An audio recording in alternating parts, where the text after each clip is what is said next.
भाग दो बिना धारणा का धर्म।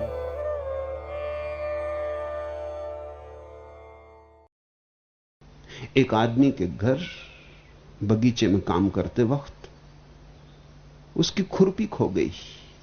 तो उसने चारों तरफ देखा, एक पड़ोस का लड़का जा रहा था, बिल्कुल चोर मालूम पड़ा। उसने कहा हो ना हो यही शैतान खुरपी ले गया।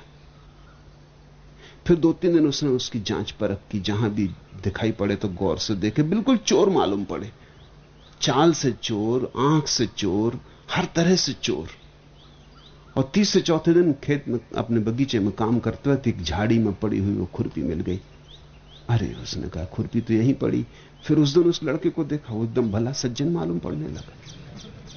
न उसने खुरपी उठाई थी, न उसे कुछ पता है कि क्या हुआ, लेकिन धारणा, जब तुम्हारी धारणा हो कि फला आदमी चोर, तो तुम्हें चोर दिखाई पड़ने लगेगा। जब तुम्हारी धारणा हो कि फला आदमी साधु, तुम्हें साधु दिखाई पड़ने लगेगा। यह सत्य को खोजने के ढंग नहीं। धारणा अगर पहले ही बना ली तो तुम तो असत्य में जीने की कसम खा ली है। तो बुद्ध ने कहा कोई धारणा नहीं, कोई शास्त्र लेके सत्य के पास मत जाना। सत्य के पास तो जाना निर्वस्त्र और नग्न, शून्य, दर्पण की भांति जाना सत्य के पास। तो जो हो वही झलके, तो ही जान पाओगे। अब मैं तुमसे दूसरी बात कहना चाहता हूं कि विज्ञान से भी कठिन काम बुद्ध ने किया। क्योंकि विज्ञान तो कहता है वस्तुओं के प्रति निरपेक्ष भाव रखना। वस्तुओं के प्रति निरपेक्ष भाव रखना बहुत सरल है, लेकिन स्वयं के प्रति निरपेक्ष भाव रखना बहुत कठिन है। बुद्ध ने वही कहा। विज्ञान तो बहिर्मुखी है, बुद्ध का विज्ञान अंतर्मुखी है।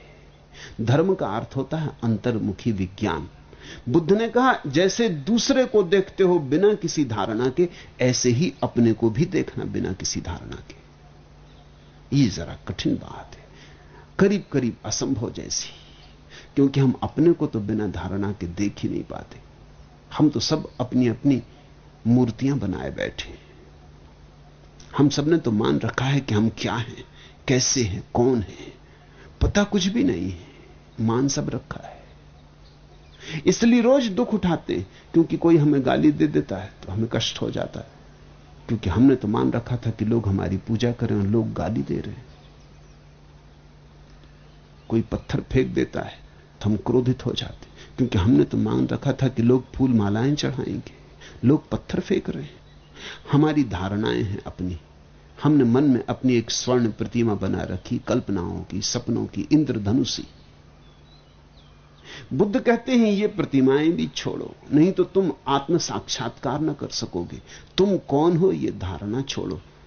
हिंदू कि मुसलमान कि ईसाई कि जैन, तुम कौन हो, ब्राह्मण कि शूद्र कि क्षत्रिय, तुम कौन हो, साधु कि असाधु, ये सब धारणाएं छोड़ो।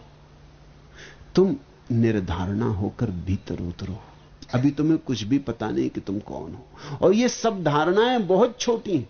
असाधु की धारणा तो व्यर्थ है ही, साधु की धारणा भी व्यर्थ है, क्योंकि जिसे तुम भीतर विराजमान पाओगे वो स्वयं परमात्मा है। ये तुम कहां की छोटी छोटी धारणाएं लेके चले हो।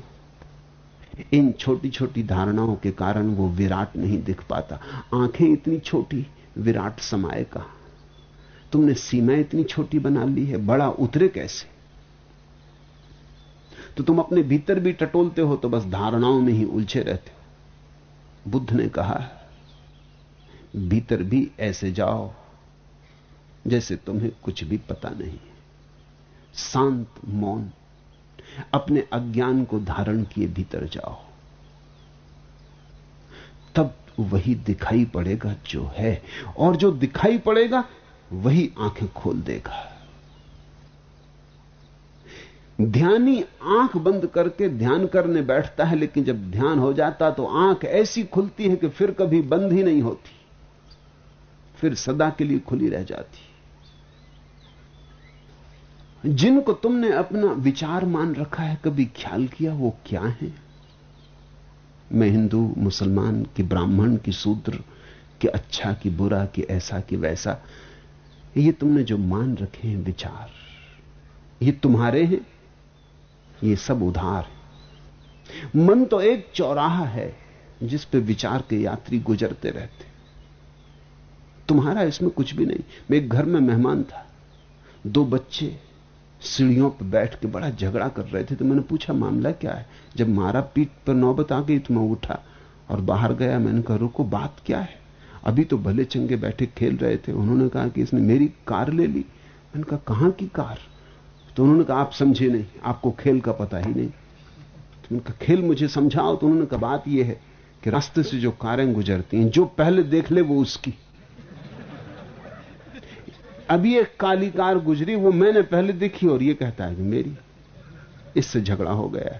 अब सड़क से कारें गुजर रही हैं और 2 बच्चे लड़ रहे हैं कि किसकी, और बंटवारा कर रहे हैं। कारों वालों को पता ही नहीं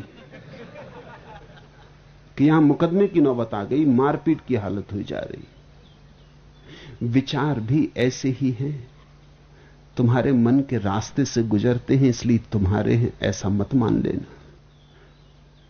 तुम्हारा कौन सा विचार है? जैन घर में पैदा हो गए, मां बाप ने कहा तुम जैन हो, एक कार गुजरी, तुमने पकड़ी कि मेरी।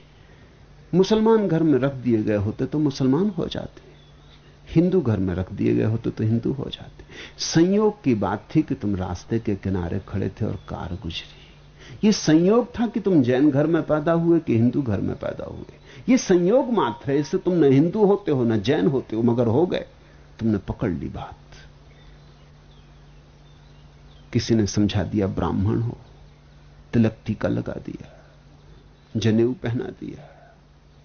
कैसे कैसे बुद्धू बनाने के रास्ते, और सरलता से तुम बुद्धू बन गए और तुमने मान लिया कि बस मैं ब्राह्मण हूं।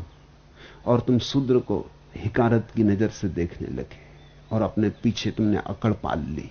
और फिर ऐसा ही तुमने गीता पढ़ी और कुरान पढ़ा और बाइबल पढ़ी और विचारों की श्रृंखला तुम्हारे भीतर चलने लगी, तैरने लगी। रास्ते पर ट्रैफिक बढ़ता चला गया और तुम सारे ट्रैफिक के मालिक हो गए। तुम्हारा इसमें क्या है? तुम्हारा इसमें कोई भी विचार नहीं। और फिर तुमने यह भी देखा विचार कितने जल्दी बदल जाते हैं। विचार बड़े अवसरवादी हैं, विचार बड़े राजनीतिज्ञ हैं। पार्टी बदलने में देर नहीं लगती, जब जैसा मौका हो। मुल्ला नसरुद्दीन अपने घोड़े को बांधकर एक दुकान पर सामान खरीदने गया। जब वो लौट के आया तो किसी ने घोड़े पर लाल पेंट कर दिया, घोड़े पर। तो बड़ा नाराज हुआ कि ये कौन आदमी है, इसमें किसने शरारत की। तो किसी ने कहा ये सामने जो शराब घर है, इसमें से एक आदमी आया और उसने इसको पोत दिया, कोई पिए होगा। तो मुल्ला बड़े क्रोध में भीतर गया। उसने कहा कि किस नालायक ने मेरे घोड़े पर लाल रंग पोता है, हड्डी हड्डी निकाल के रख दूंगा। कौन है? खड़ा हो जाए। जब आदमी खड़ा हुआ तो बड़ा घबराया, कोई 6.5 फीट लंबा है। एक सरदार जी खड़े हो गए। मुल्ला थोड़ा सहमा। उसने कहा ये हड्डी वगैरह तो निकालना दूर है, अपनी हड्डियां बच जाएं तो बहुत। उसने सरदार ने कहा बोलो क्या विचार, क्या कह रहे थे, किस लिए आए हो? मुल्ला ने कहा सरदार जी मैं ये कहने आया हूं कि घोड़े पर पहली कोट तो सूख गई, दूसरी कोट कब करोगे? बड़ी कृपा की घोड़ा रंग दिया, मगर पहली कोट बिल्कुल सूख गई। ऐसे बदल जाते विचार। विचार बड़े अवसरवादी हैं। विचारों का बहुत भरोसा मत करना। मन राजनीतिज्ञ है और जो मन में पड़ा रहा वो राजनीति में पड़ा रहता है।